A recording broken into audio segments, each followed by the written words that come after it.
Hey, this is GratuiTous. Welcome to Music Production Made Simple, the show that focuses on best practices about music production, which is based on FL Studio. If you're wanting to become the best producer you could be, subscribe and listen weekly. You can also check out my courses, which teach you the principles and basics of music production. They'll get you up and running quickly. In addition, I also have books on Amazon and tons of music on Spotify. Always feel free to hit me up at hi@itsgratuitous.com. So let's get into the episode.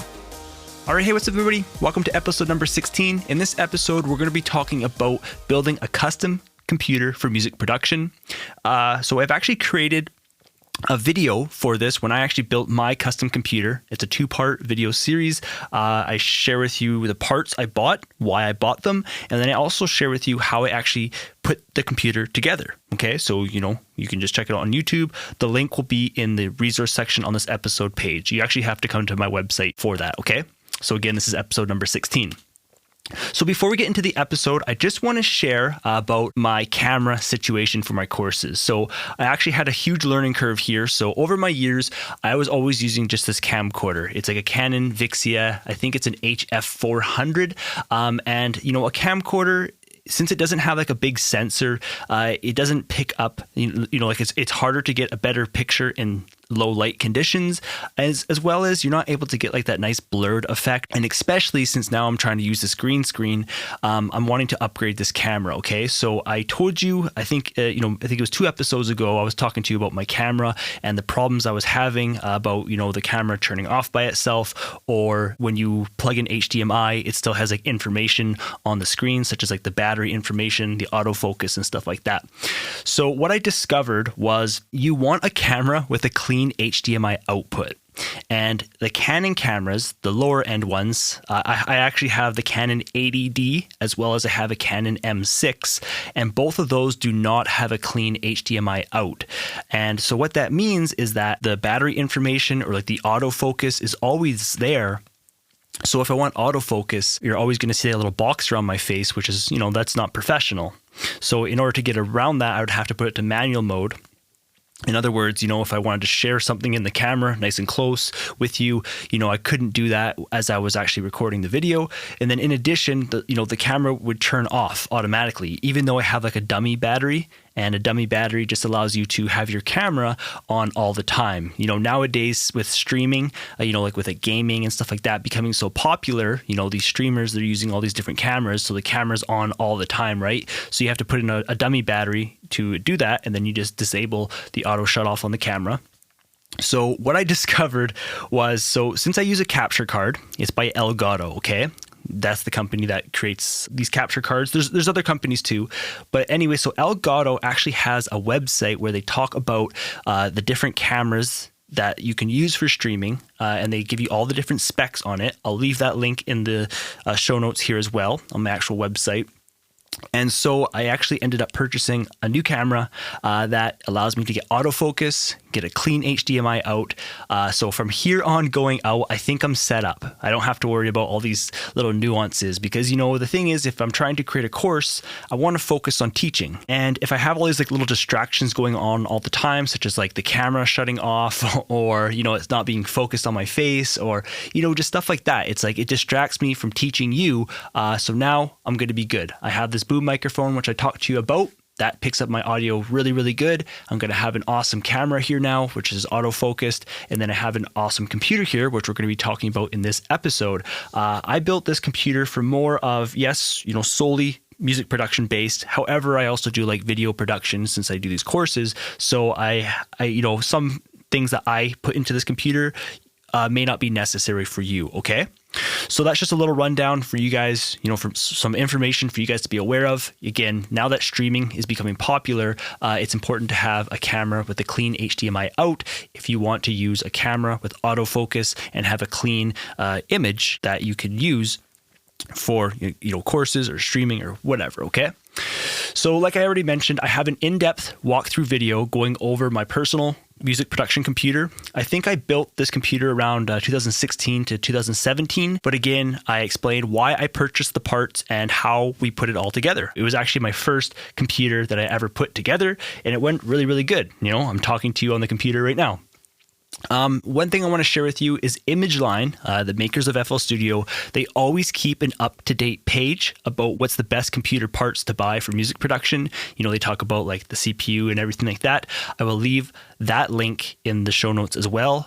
That's a really, really powerful page if you are interested in purchasing, all these custom parts to build your own computer. Now, I just want to share that first of all, I am not an expert with computers, but when I did build my computer, I did a lot of reading about all these different computer parts. So I'm just going to relay a lot of that information, which I learned, onto you. And what I found, so since I've built it, I've also discovered some things that I wish I would have done a little differently, so that maybe you guys can make a better decision when you're purchasing your parts, okay? So my goal behind my music production computer was, first of all, I wanted silence. I wanted to have a really, really quiet computer, and I wanted a really powerful computer, a computer that was really, fast when I opened up plugins, that I could handle many plugins, many audio tracks, right? And, going further on to the future, I also wanted this computer to last me at least 4, 5, 6 years, okay? So those were pretty much like my goals with this computer. Now, the main thing that I learned behind this computer is when you're purchasing a motherboard, which we'll talk about in a moment, is you want to be purchasing a motherboard with a lot of USB ports. Because if you think about it, with music production, there's a lot of different things that, you plug in. Everything from your audio interface to your MIDI keyboard, to dongles, to, in my case, I have like a webcam. One thing that my motherboard didn't come with is it didn't come with like a Bluetooth, right? So I had to buy an adapter for that, just a little USB drive for that. Hard drives, if you were going to be plugging in USB external hard drives. Currently, I have 2 external hard drives for backing up. So these are all just things that you have to think about going in the future. So learn from my mistakes so that you guys can build an awesome computer, okay? So that's pretty much it that I've learned so far with this computer, was just, pretty much just you want to have lots of USB ports. And if you don't, I ended up just purchasing some USB hubs. So I actually have a USB Type-C port on the back where I just plugged in a USB hub for that. I have 4 USB ports for that.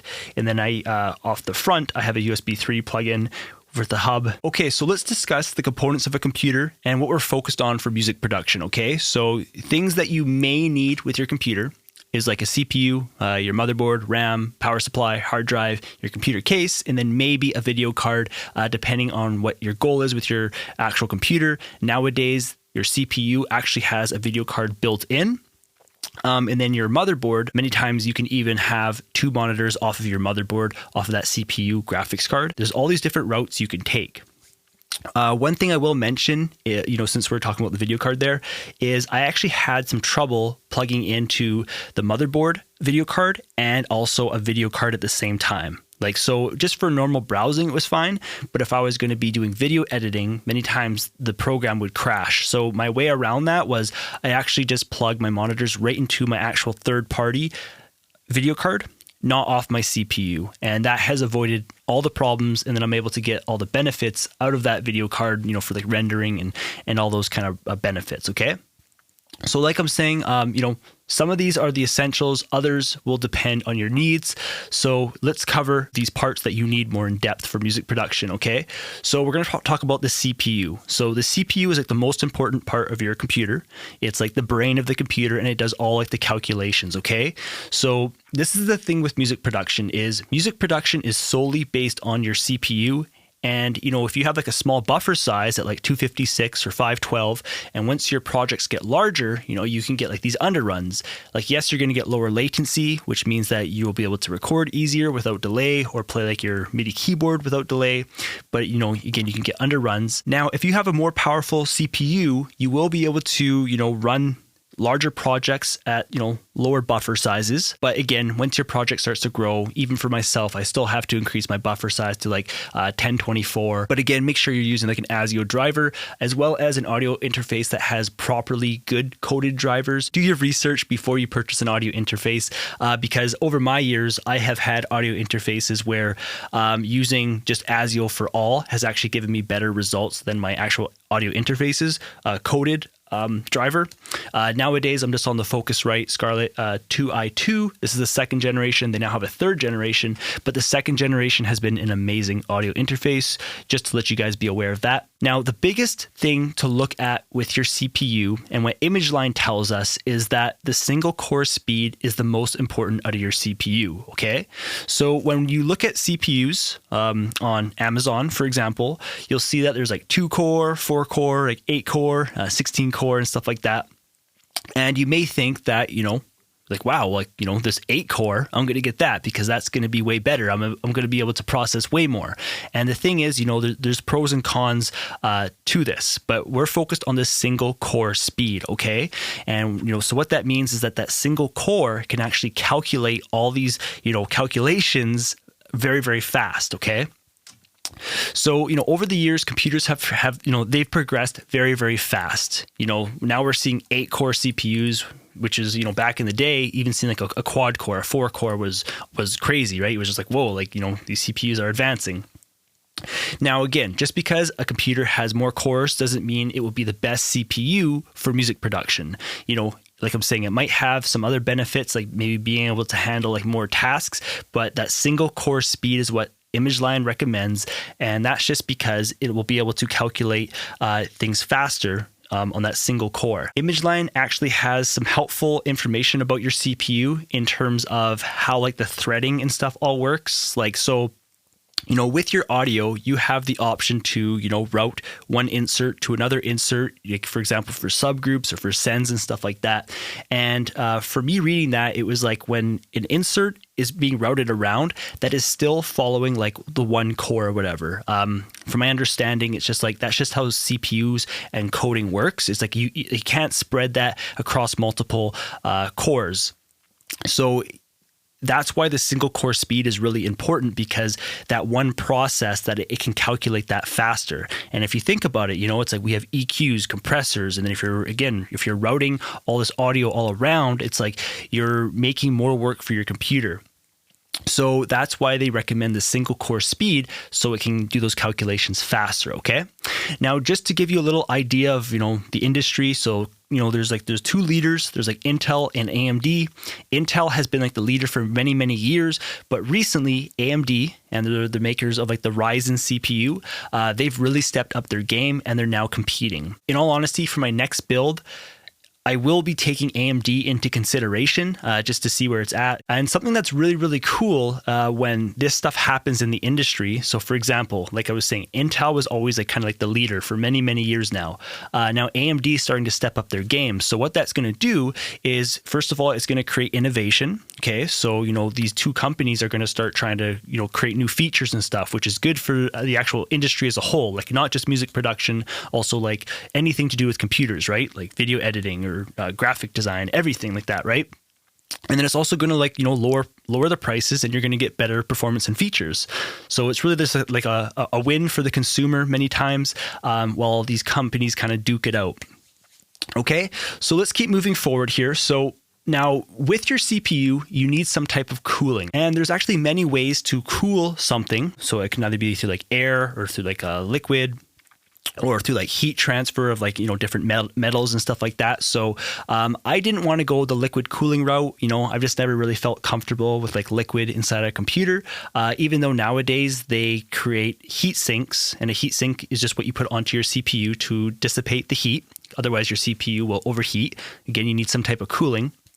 And they actually have liquid cooling, kind of like it's all kind of built into one unit, and you simply just put it on with some compound paste onto the CPU.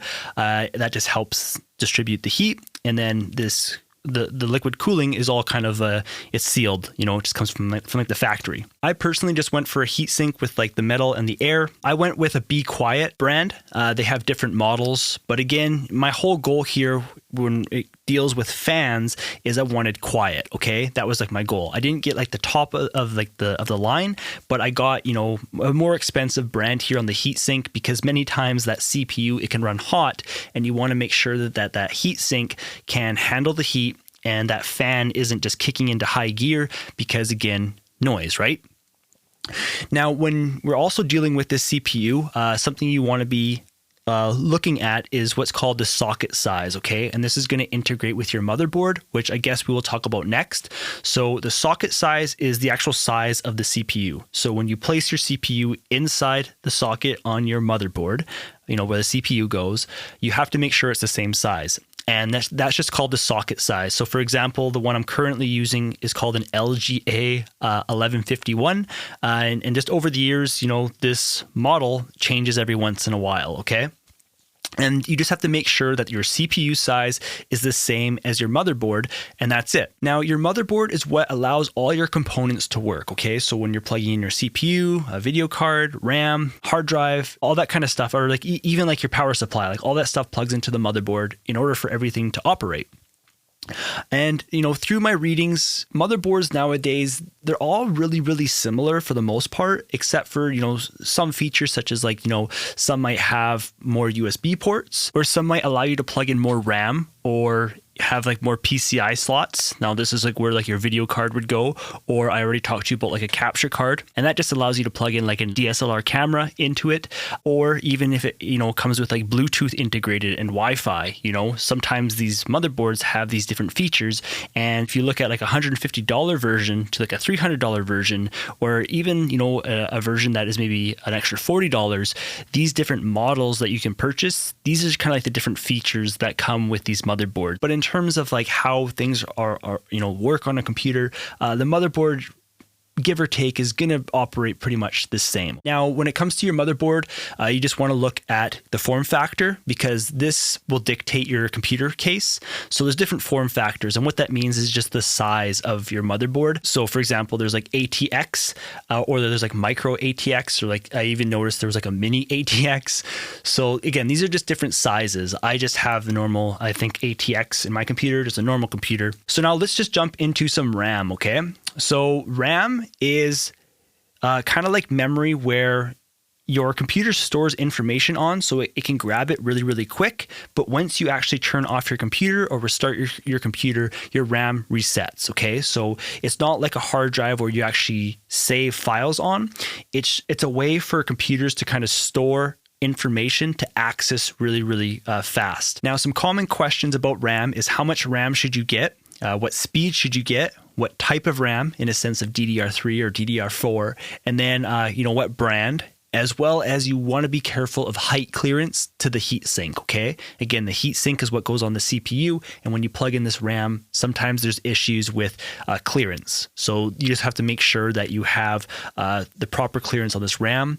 Sometimes with RAM, you can actually get like low profile, and that just means that it's just not as tall. So let's talk about how much RAM should you have. So on this computer, I actually started with 16 gigabytes of RAM. My motherboard allowed me to add more if I wanted to.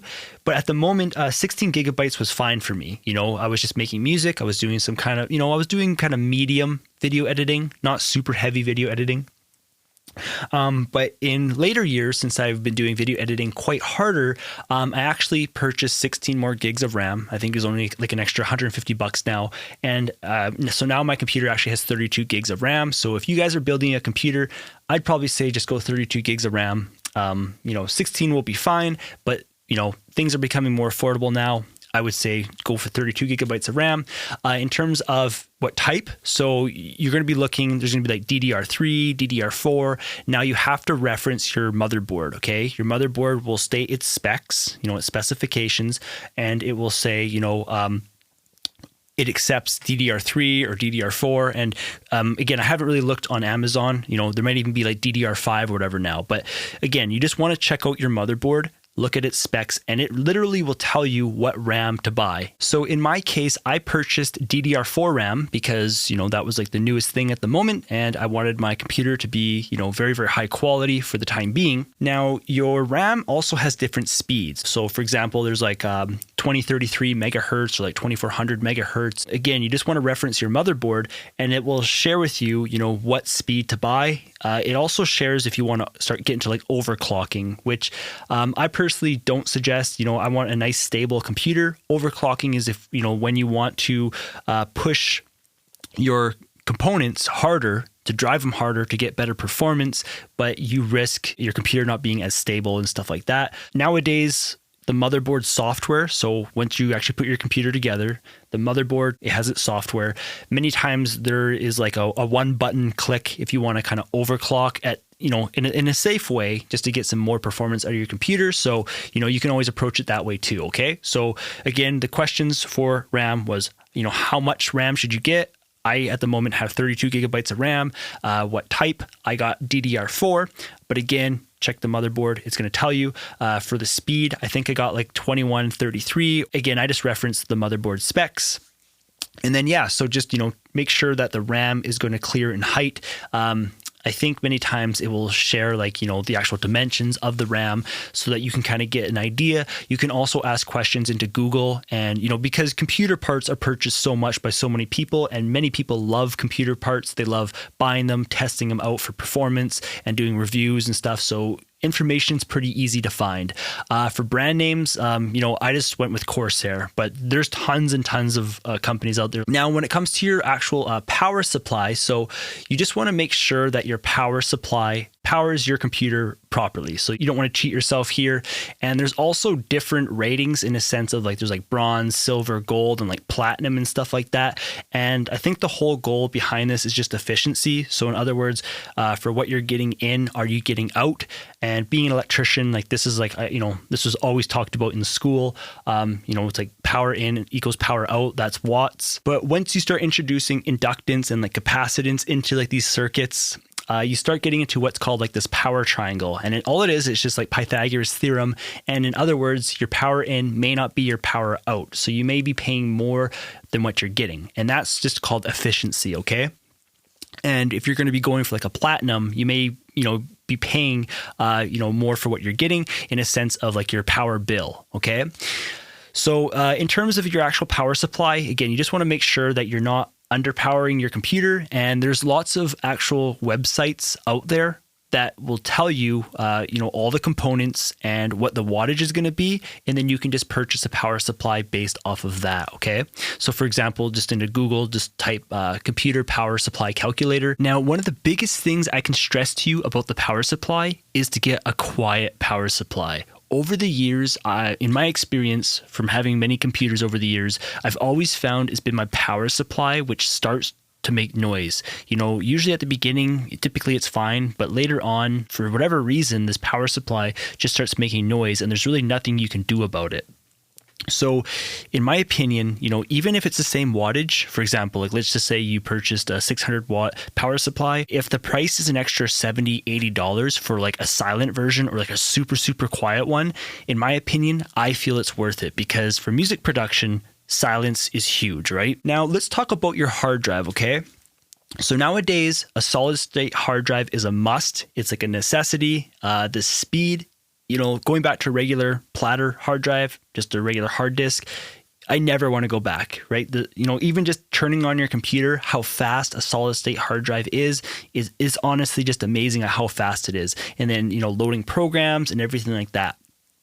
And the price of these solid state hard drives has started to come down drastically. So what we were always doing is we were always buying a solid state hard drive for our C drive, which is your primary drive where you install your operating system on. And then many times we'd also install a FL Studio or a lot of the main programs that we're going to be using. But then we would actually be purchasing a separate hard drive, an actual platter. And this would just be more for our storage. For example, our samples, our one-shot samples, or even VSTs and stuff like that. And again, the reason for this is just because of per gigabyte on a solid state hard drive was very, very expensive. But nowadays, the price is coming down significantly. I personally would say, purchase maybe a little bit more of an expensive solid state hard drive and just use a single hard drive. It makes things way easier. And then you get the speed and the benefit, and your computer doesn't have to search around for different hard drives. It's all on one hard drive. And then when you want to back up, or if you do want additional storage, then you can use these hard drives, the actual disk platters. But like I'm saying, now that the price has come down, I would opt for a 500 gigabyte or even a 1 terabyte SSD. Now I just want to talk about how the different form factors of an SSD. So there was just kind of little rectangle SSDs, and you would just plug this into SATA SATA is just what you plug like your hard drives into, and there's also different versions of SATA that allow you to get different speeds. I think there's like three gigabytes, or might be gigabit. Again, I don't know computers super well, and then I know there's also like a 6. And when you plug it in on your motherboard, again, you guys can check your manual. It will explain to you, what SATA ports are faster than others, okay? But nowadays, and again, I built this computer like 2 years ago, so even this information could be dated, so sorry about that. But these SSDs have started to come in like what's called like a bubblegum stick solid state hard drive. So it literally is like the size of like a bubblegum stick. Like for example, like Juicy Fruit back in the day, you pull it out, comes in like the little like tinfoil wrapper. That is literally the size of the solid state hard drive. Now, this is called the M.2 form factor. Now, you have to be careful because M.2 is what's called like a form factor. In other words, that's like the size. But you can get different versions of this solid state hard drive in this form factor. So it's a little bit confusing to understand. So what I'm trying to say is you can also get this M.2 in SATA, or there's also NVMe, okay? These are two different, ways for your computer to read this solid state hard drive. Now, SATA is the bottleneck behind a solid state hard drive. The NVMe is what you want. So when you go to purchase the solid state hard drive, if this bubblegum stick, this M.2 is still popular, again, you're gonna have to do your own research in a sense of, hard drives and stuff like that. But make sure that you get the NVMe and not the SATA version, okay? That can be a little bit deceiving because, again, it's the same size, but you got to be making sure you're purchasing the right one. And then on your actual motherboard, there's actually a little spot for you just to put this bubblegum SSD into your computer. And honestly, it's so amazing. It's so small and it's so fast. So that's what to look for in an SSD. You want to make sure you have an SSD. It is so fast. There's no moving parts. You have a computer that just rips. Okay, so now let's talk about your computer's computer case. So when you're purchasing your computer case, again, this is going to be dictated on your motherboard, that form factor, the ATX, okay? In addition, they also allow you to purchase computer cases that have like insulation. So in other words, like sound dampening material in them, which is going to reduce, the sound of if there's any moving parts or if there's fans. Fans is probably like the biggest one. But the biggest thing here is like if you're going to be purchasing fans, you want to make sure that you're purchasing from quiet companies. For example, like Noctua is a really, really popular one, or like Be Quiet. But for my computer case, I purchased the Fractal Design Define R5 at the time. Again, you're gonna have to do your own research for a computer case, but just look for sound dampening material within them, and that's just gonna help reduce, your fan noise. Okay. Now let's just talk about your video card. So with your video card, so like I'm saying, your CPU actually has a video card built in, and you're able to get, in all honesty, like comparable results to like lower end video cards. It's honestly amazing. And it's just on like the actual CPU. Like when you look at the CPU, like the CPU is pretty small, and it's like, this is the brain of your computer. It does all the calculations. It now has a video card. You can actually plug 2 monitors into the CPU video card. So again, you put the CPU into the motherboard, and then on the motherboard, you have different connections, whether that be like DVI or HDMI or like a display port, or, however your motherboard is made. But again, the CPU video card is going to be great for probably like 90% of you who are, building this computer just for music production. You're not focused on any type of like, let's say like, video editing or gaming or anything like that. If you are wanting to do, video editing and, actually use your video card a bit, one thing I do suggest to you is purchasing a video card which has more than one fan. Okay. So you're looking at like a dual to like a triple fan video card. This is going to make your fans a lot quieter on that actual video card, because when you have just the one fan, like, okay, so on my first decent computer that I had built for music production, I actually got it like built for me. And this was like when I was actually running the website Beat Struggles. I had a pretty nice video card in there, but it only had one fan. And that thing was so loud. It was incredible. And once I did some more research into it, I learned that the more fans you have on this video card, the quieter it's going to be. And really, the loudest fans with a computer is mostly going to be like your video card.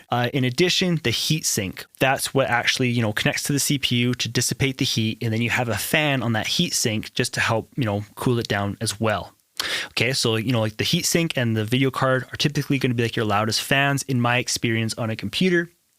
And then once you have it all built, one thing for you guys to research is airflow. Okay, so there's lots of different mindsets for people when they come to airflow on a computer, but it's important that you do some research on airflow just to kind of learn, how should you position these fans inside your computer just to get airflow. Is your computer going to be fine, or do you want to purchase one or two more fans? And the thing is, when you have more fans, many times you can set them at a lower RPM, which means that they spin slower instead of having only one fan and that thing's just ripping, right? So these are all just things to think about.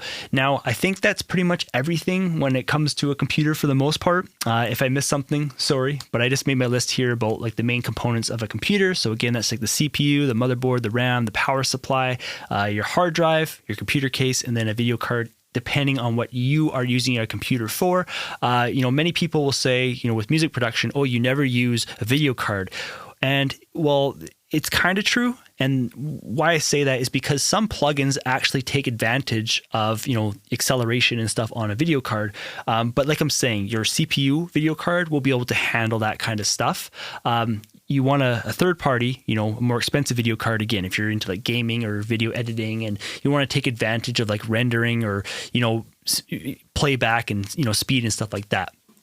So I hope this episode helps you out. I did a lot of reading when I first did research for the CPU, for my custom computer.